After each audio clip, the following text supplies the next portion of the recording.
अकोल्यात खासदार इम्रान प्रताप गडी यांची जाहीर सभा नुकतीच पार पडली। महापालिकेच्या निवडणुकीत काँग्रेसच्या उमेदवारांच्या प्रचारासाठी ही सभा आयोजित करण्यात आली होती। तर यावेळी जोरदार हल्लाबोल करत इम्रान प्रताप गडी यांनी मतदारांना एकजुटीचं आवाहन केलं। तुमची एकजूट झाली तर अकोल्यात महापौर काँग्रेसचाच असेल असा ठाम दावा त्यांनी केला। अकोटच्या घटनेचा उल्लेख करत पतंगांचा दोर कुणाच्या हाती आहे हे अकोटनं दाखवून दिलं अशी खोचक टीकाही त्यांनी यावेळी केली। MIMवर टीका करताना त्यांनी MIMच्या माध्यमातून आमदार साजिद खान पठाण यांना धमक्या दिल्या जात आहेत असा आरोप केला। तसंच MIMनं बिहारमध्ये भाजपचं सरकार बनवण्यास मदत केली असा दावाही त्यांनी यावेळी केला। देशातील परिस्थितीवर भाष्य करताना 2014 नंतर देशाचे हाल आहेत असं सांगत त्यांनी केंद्र सरकारवर टीका केली। अखेरीस कहाँ सोया है चौकीदार या नजमेनं त्यांनी आपल्या भाषणाचा शेवट केला। मैंने सुना है कि मिल्लत के नकीब साहब आके कह रहे थे कि साजिद पठान तो मंदिर के लिए फंड मांग रहे, ये बोले ना। अकोला वालों जरा गूगल कर लेना, आपका MLA हैदराबाद में महाकाली मंदिर के लिए बजट मांगे 20 करोड़ का तो वो बहुत बड़ा अच्छा नेता है, और हमारा आमदार हिंदू मुसलमान सबके लिए बजट मांगे तो वो खराब हो गया। आप सर्टिफिकेट देंगे कि शिर्क क्या होता है, फतवा क्या होता है, आप सर्टिफिकेट देंगे।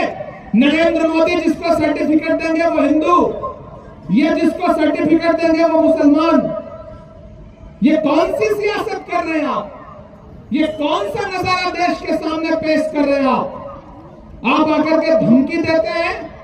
क्यों? क्योंकि आपको साजिद पठान चुभ रहे हैं आंख में।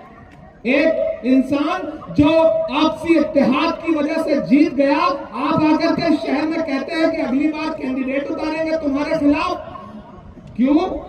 साजिद का होना आपको पसंद नहीं आ रहा है, इमरान प्रताप गड़ी आपको पसंद नहीं आ रहे। आप अपनी तकरीरों में कहते हैं कि अखिलेश यादव की अगली बार सरकार नहीं बनने देंगे, तो क्या भाजपा की सरकार बनवाने का प्लान लेके घूम रहे? आप यहां आकर के कहते हैं कि बिहार में मैं ये करके आया, अरे बिहार में भाजपा की सरकार बनवा करके आए हैं आप।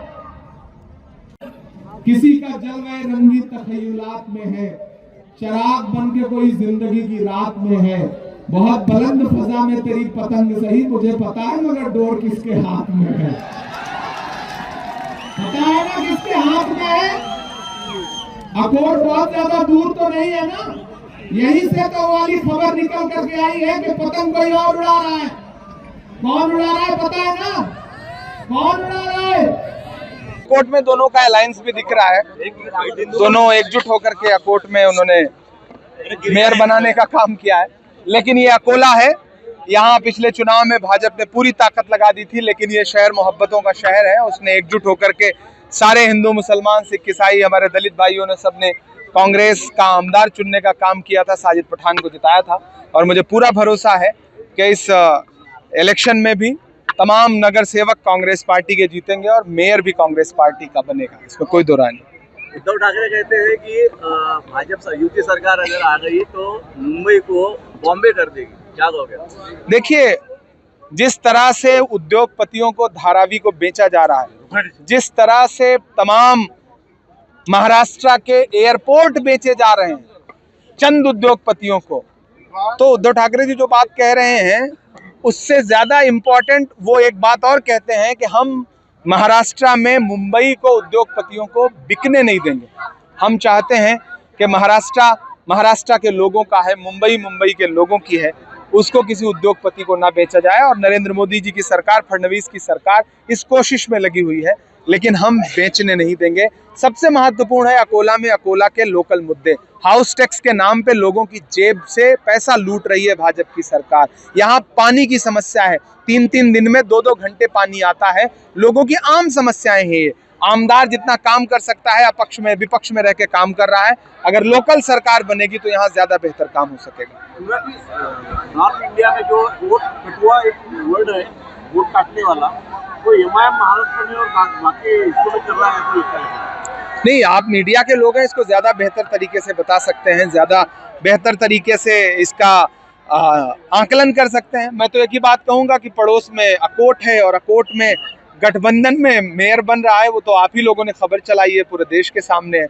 तो जाहिर सी बात है कि अकोला में जिस तरह से आकर के साजिद पठान को टारगेट करने का काम MIM के नेता कर रहे हैं, क्या उन्हें साजिद पठान पसंद नहीं आ रहे हैं? साजिद पठान से इतनी चुभन क्यों है? पूरे विदर्भा में एक मजबूत आमदार जीता है, आप उस मजबूत आमदार को कमजोर क्यों करना चाहते हैं? एमआईएम बीजेपी का जो थ्योरी है वो प्रैक्टिकल अकाउंट में दिखा, ऐसा लगता है फिर आपको? नहीं, बिल्कुल आप ही ने खबर चलाई है। आप झूठी खबर तो चला नहीं सकते, आप सारे लोग, मीडिया के लोग। आपने खबर चलाई है, पूरे देश के सामने है वो, और उस पर अब तक एमआईएम के जो बड़े नेता हैं, यानी कि जो उनके नेशनल प्रेसिडेंट हैं, उनकी अब तक कोई प्रतिक्रिया भी नहीं आई। जो नीति अंग्रेजों ने भारत के लोगों के लिए अपनाई थी, क्या वही नीति भाजपा अपना रहा है? भाजपा की पूरी राजनीति बांटने पर टिकी हुई है। भाजपा की पूरी राजनीति लोगों को शिक्षा से दूर करने पे है। बांटो और राज करो की राजनीति पे काम कर रही है। इस देश में इतनी नफरत कभी नहीं थी जितना भाजपा की सरकार में है।